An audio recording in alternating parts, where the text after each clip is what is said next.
اليوم راح أحكي عن قصة امتحان الفلتر الثلاثي لسقراط اللي كلكم تسمعوا عن حكمته. في أحد الأيام صادف الفيلسوف رجل من أحد معارفه اللي ركض عليه بتلهف وقال له: سقراط، بتعرف شو سمعت عن أحد طلابك؟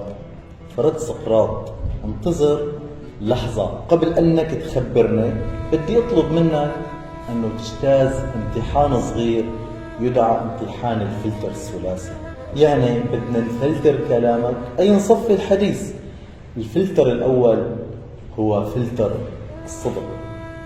هل اللي كنت رح تخبرني فيه عن طالبك هو شيء صحيح؟ فرد الرجل: في الواقع أنا سمعت الخبر. فتابع سقراط: ما زال مانك متأكد من الخبر، فخلينا نجرب الفلتر الثاني اللي هو فلتر الطيبة. هل اللي كنت رح تخبرني فيه عن طالبك هو شيء طيب؟ فرد الرجل: بالعكس لا. فتابع سقراط: إذن كنت رح تخبرني شيء سيء على الرغم أنك مانك متأكد أنه صحيح. هون بلش الرجل يشعر بالإحراج. فتابع سقراط: ما زال بإمكانك أنه تنجح بالامتحان، لسه في الفلتر الثالث اللي هو فلتر الفائدة.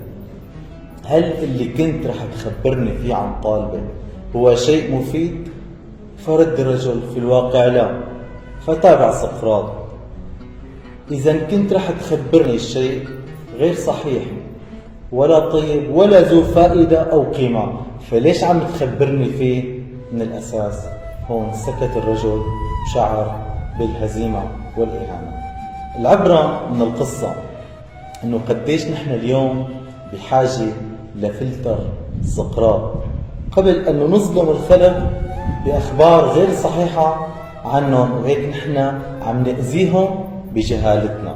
حياتنا هي أخلاق قبل كل شيء، والرسول الكريم بيقول: إنما بعثت لأتمم مكارم الأخلاق.